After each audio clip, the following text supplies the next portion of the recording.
अस्सलाम वालेकुम। आप देख रहे हैं ड्रामा सीरियल कलंदर। अगर आपको हमारी ये वीडियो अच्छी लगे तो हमारे चैनल ड्रामा सीरीज़ को सब्सक्राइब कर दें ताकि नेक्स्ट आने वाली वीडियो की अपडेट आप तक पहुंचती रहे। ठीक है।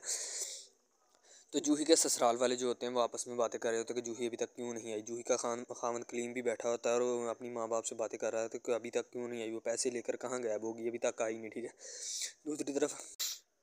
दूसरी तरफ जो होता है ना, सुगरा और दोनों वो अब आपस में बातें, दुर्योधन के ससुराल वाले आपस में बातें कर रहे होते हैं और जूही आकर अपने खामन के माँ को कहने लग पड़ती है, ठीक है, कि आप लोगों को पैसों की इतनी जल्दी है, मेरे पास कोई पैसे नहीं है, मेरा भाई बाहर गया है, जब वो आएगा तो फिर पैसे देगा। ठीक है। दूसरी तरफ जूही की माँ और जूही के वालिद दोनों सफ़िया से बातें कर रहे होते हैं। सफ़िया और उसका खामन दोनों बातें कर रहे होते हैं, कुत्सिया से फ़ोन पे बातें कर रहे होते हैं कि मेरी बेटी का कब रिश्ता करोगे, तुम्हारी बेटी जूही का तो हो गया। दूसरी तरफ दुर्योधन बहुत ज़्यादा परेशान होती है, वो अपने खामद को लेकर बहुत ज़्यादा परेशान होती है। ठीक है। दूसरी तरफ सफ़िया आकर दुर्योधन को डांटती है, कहती है तुम यहाँ पर रोती रहती हो। ठीक है। सफ़िया जो होती है वो दुर्योधन की सास होती है। ठीक है। तीसरी तरफ देख सकते हैं कि आप अरफान फ़ोन पे शफ़क़ के साथ बातें कर रहा होता है कि तुम्हारी शादी जो है तय हो चुकी, तुम्हें खुश होना चाहिए। दूसरी तरफ दुर्योधन का जो शौहर होता है वो अपने दफ्तर में बैठा बहुत परेशान होता है, मोबाइल मुंह में डाला होता है और परेशान होता है। वो दुर्योधन को फ़ोन करता है लेकिन दुर्योधन फ़ोन नहीं उठाती। दुर्योधन उसका फ़ोन देकर बंद कर दी। दूसरी तरफ अजान होती है, दुर्योधन सर पे दुपट्टा लेने की कोशिश करती है। ठीक है। अपना संभल आते ही दुर्योधन के खामन को डांटना शुरू कर दिए थे, तुम तो कह रहे थे मैं बहुत इंपॉर्टेंट मीटिंग में जा रहा हूँ, तुम वहाँ। ठीक है। जब दुर्योधन उसके अपने खामन से जाने लगती है तो उसको पैसे देने की कोशिश करता है लेकिन दुर्योधन लेना नहीं शुरू करता। ठीक है। वो दे देता है। दुर्योधन बहुत ज़्यादा परेशान होती है। दूसरी तरफ सफ़िया दुर्योधन की सास जो होती है वो बड़ा खुश हो रही होती है। ठीक है।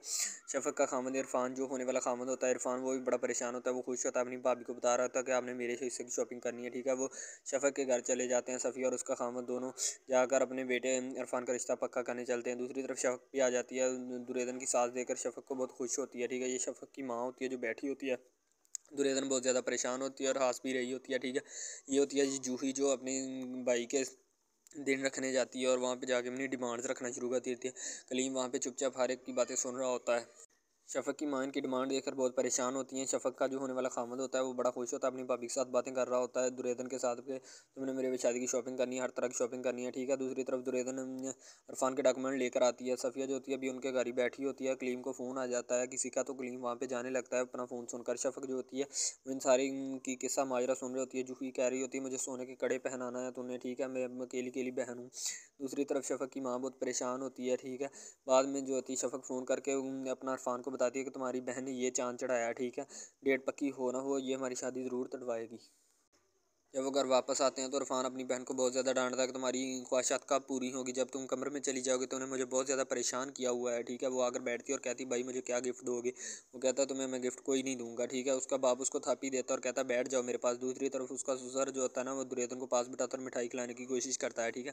वो सारे बैठे होते हैं और आपस में बातें कर रहे होते हैं, उतने में दुर्योधन आ जाती है। दुर्योधन को उसका ससुर कहता है मेरे पास आओ बैठो। जूही जो होती है वो उनके घर बैठी बहुत हंस रही होती है। ठीक है। शफ़क़ जिस सारे मामले को देखकर बड़ी परेशान होती है, पता नहीं क्या होगा। कलीम जो होता है वो भी चुपचाप हर एक की बातें सुनता है और फ़ोन सुनकर वो भी जाने की कोशिश करता है। वहाँ पे बैठे पहले वो भी बातें सुन रहा होता है कलीम भी। ठीक है। कलीम भी बाद में फ़ोन सुनकर चले जाता है। दूसरी तरफ जो होता है इरफान अपनी भाभी दुर्योधन के साथ बैठकर बातें कर रहा होता है और उसे कह रहा होता है तूने मेरी फ़ोन सारी शादी की तैयारी करनी है। ठीक है। दुर्योधन घर की सफाई कर रही थी, खाना पका रही होती है। शफ़क़ का फ़ोन इरफान को जाता है, इरफान ये फ़ोन सुनता है और उसे बताता है कि क्या इशू है क्या नहीं। वो सारी सफाई दुर्योधन घर की करती है। ठीक है।